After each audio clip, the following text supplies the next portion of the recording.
Hello Taurus, thank you for joining me for your weekly forecast for week commencing the 29th of October. Last week's full moon in your sign was so potent, and it does continue to work its energy into this week. This could be making you very restless, particularly if you feel you're in a situation where you do a lot more giving than you do getting. And that's particularly so around a close relationship. A very acute angle between Venus, your ruler, and Uranus is in action all of this week. And both of them are touched by the point of destiny, the North Node, which is in a very tender area. And on Halloween itself, there is a quarter moon. A quarter moon which is also going to be activating the energy of your emotions and how this works as far as the give and get when it comes to relationships are concerned. With Mercury moving into a more penetrative part of your scope, it could be not so much what people are saying to you that influences your thinking, but what they really mean. And you can don your detective's mac to really figure out just what. But a very constructive link in the first half of this week between the Sun and also Saturn suggests if there is a partnership which is working well for you, it can take some significant, if steady, steps forwards. It's been a real pleasure being with you. I hope you have a wonderful Halloween, but for now, good luck and goodbye.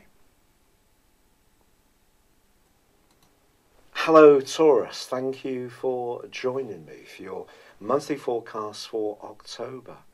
Thank you so much for all the kind comments and suggestions that have been sent in regarding my rheumatoid arthritis. Some of these have been really brilliant, and I am embracing with some with real promising results.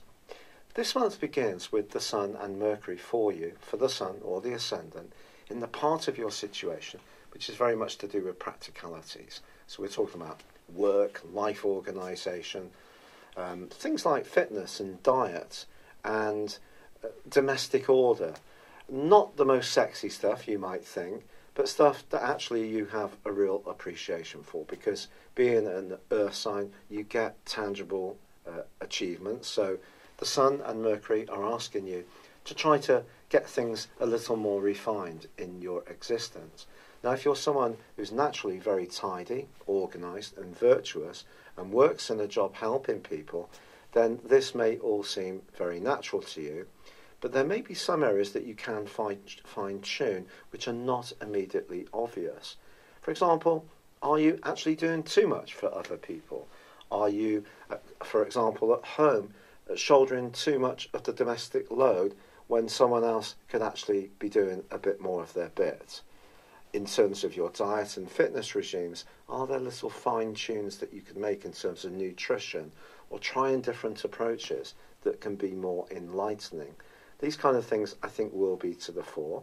On the back of the quarter moon, which occurs on the 2nd for 1 week, you're just being urged not to try too hard to be too virtuous and pack too much in. It is important to prioritise what really needs doing and not scatter yourself, because you could end up feeling a bit stressed out and tired if you do.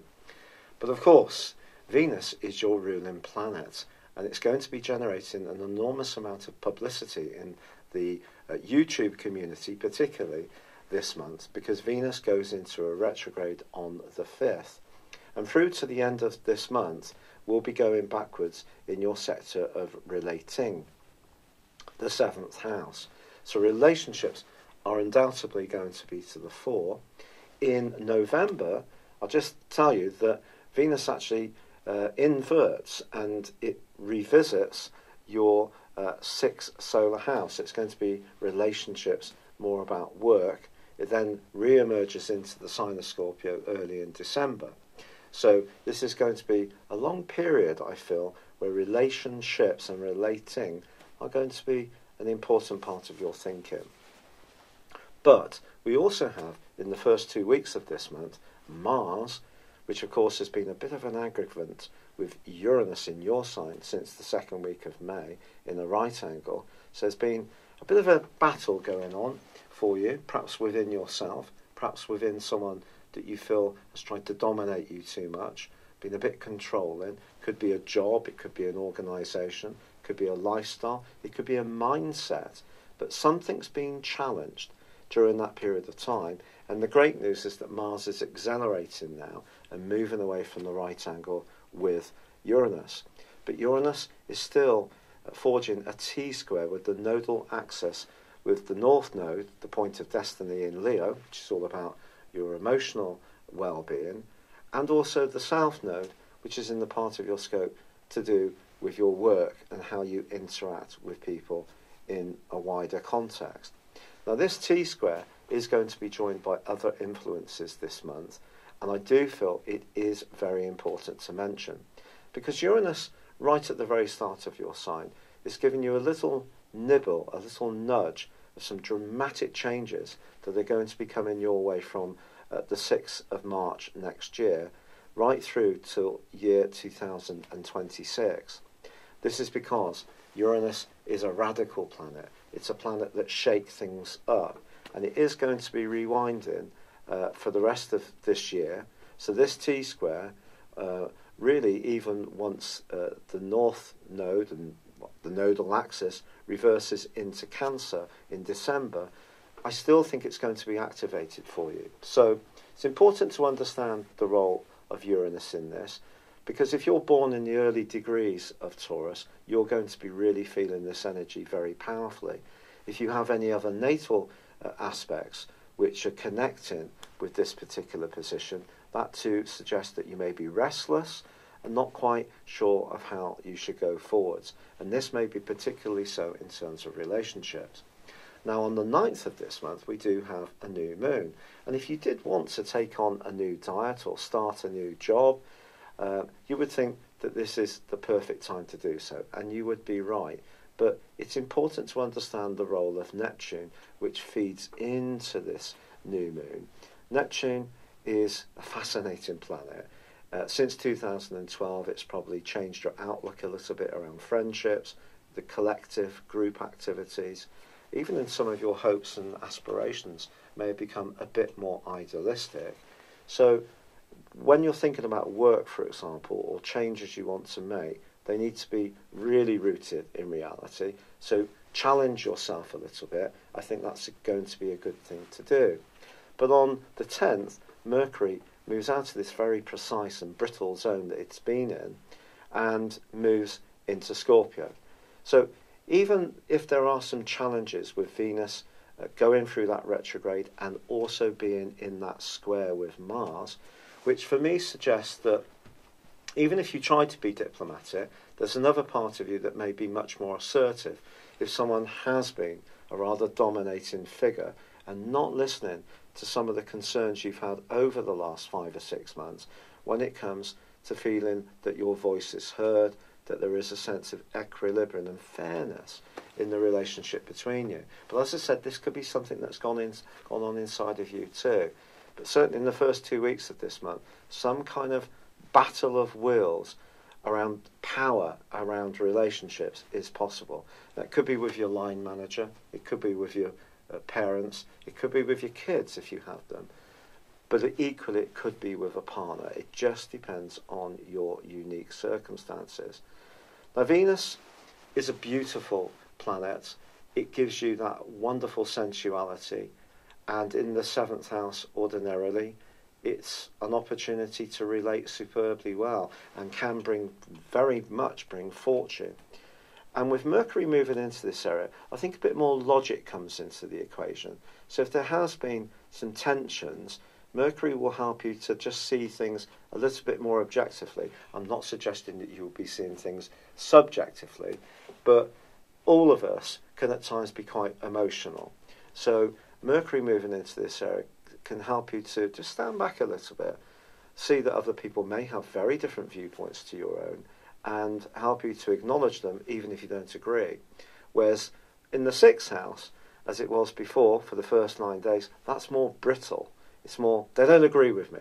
They're only seeing their only narrow view, but that might be what someone could think about you too, because seeing the big picture when the Sun and Mercury are in the 6th house is a more challenging thing. But all this is set to change once you get through the quarter moon of the 16th, which is in your 9th solar house, and that's very much about expansion, and of course that's where you have Saturn and Pluto. But with its angle to the 6th house, don't promise anything from the 16th for 1 week that you don't have a realistic opportunity to fulfill. So it's very much the time to under-promise and over-deliver.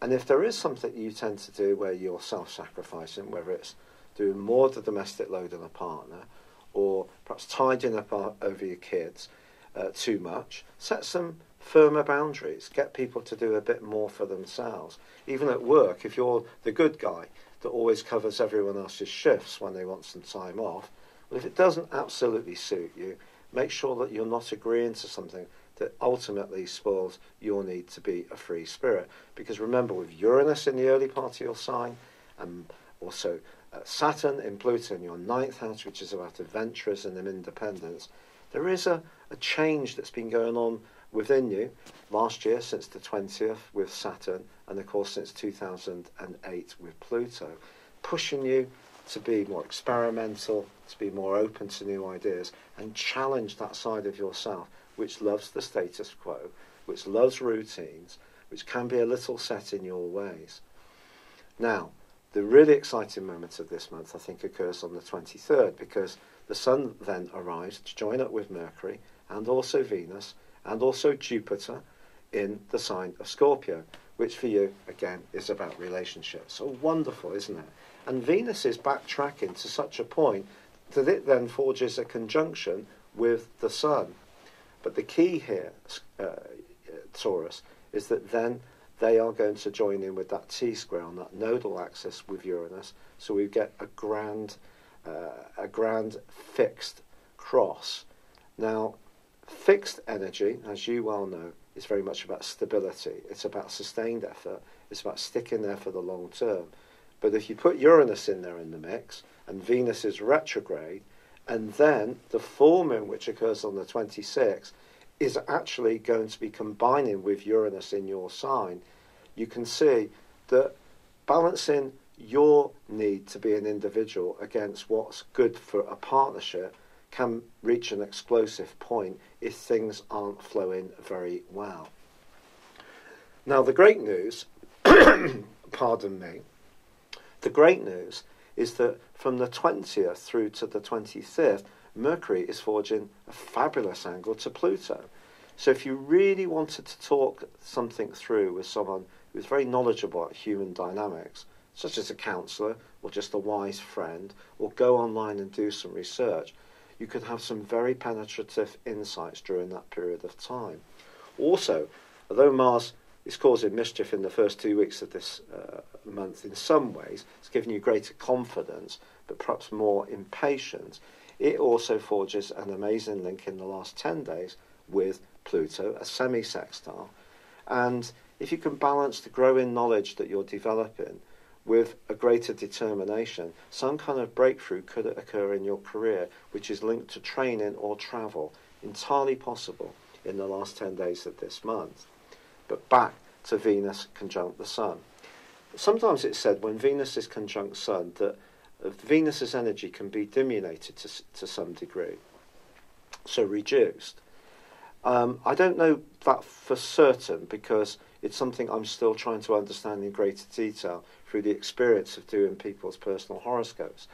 But I would say that in a classical sense, when we put Venus alongside the Sun, we talk about potential, the potential to relate better, to give out an amazing, charismatic vibe. So if you're single, the fact that Uranus is on the other side of the heavens could mean your very uniqueness can be the factor which draws someone to you. So could be potentially very exciting stuff. I think it's more around ongoing relationships, where the politics of the last 5 or 6 months and that square between Uranus and Mars, and then this grand fixed cross that's going to be occurring in the last days of this month, sets up a scenario where something may have to give. It's almost like the plates on a big ship with all the rivets in. As the ship twists in the storms, some rivets can start to pop out. If something's being resisted, the resistance could be within you, It could be within the person you're involved with. It could be the judgment that you're getting from people around you. But the need to change flows against the need to be more harmonising and compromising. If we give all of our energy away to the point that we're not standing up for what's right for us, we diminish ourselves. It's important that we don't lose our identity in being too much of a people pleaser. Now, Mars is there in the 10th house, just reminding you, giving you a little tap on the shoulder saying, look, this is your month to raise your profile, have self-confidence, and if there are some tensions that come in relationships because of this, then so be it. But of course, the reality is that even if we do articulate our view, make a stand, lay down boundaries, sometimes that can be an uncomfortable process. And it depends on the type of Taurus you are. If you're someone who prefers an easy life, doesn't really like confrontation very much, this can be more challenging. If you're someone who will say it as it is, it's about harnessing that, but in a really productive and constructive way. So as this month draws to a close, and we get to Halloween on the 31st, so Mercury pops into the sign of Sagittarius, which for you is very much about understanding not what people are saying, but what people mean, particularly as Mercury in Sagittarius is in detriment. But I feel that there are so many opportunities this month, to be perfectly honest. So although this month may be characterised as being very much a difficult time with Venus in retrograde, and it is true that there could be something in that, I also feel we need to look at those other opportunities to understand better how you relate, to understand better what you need, and most of all, to understand better what other people want from you. But if you're a natural giver, I think this is a month to find your power and your voice. If you tend to be someone who's quite set in your ways, it's a month to be more open to change.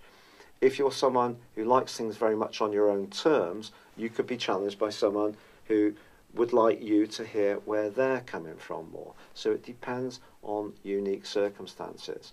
But Venus retrograde is something to take seriously, but so is that nodal axis, because that's about balancing your emotional needs against the need to be recognised and heard. And if you can get that formula right, by the time the Sun and Venus come together and they go into opposition with Uranus, it could be a time of liberation and excitement, even if the change itself could see you a little bit daunted. But hang in there, because you don't change things very often, and if something is ripe for change, you'll instinctively know there's a reason because of that. Thank you so much for joining me, Taurus. I wish you all the best. I'd love it if you would like or comment on this video, or if you've yet to do so, please do subscribe to this channel. Thank you.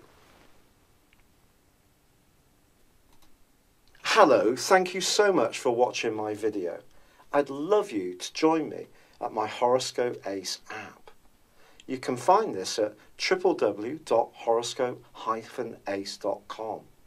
You can use it through Android, iOS, Apple or Facebook.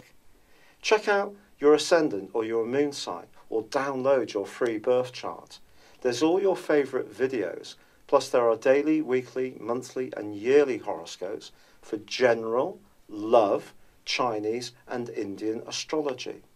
If your passion is tarot, there's my brilliant 3-card money or love tarot readings too.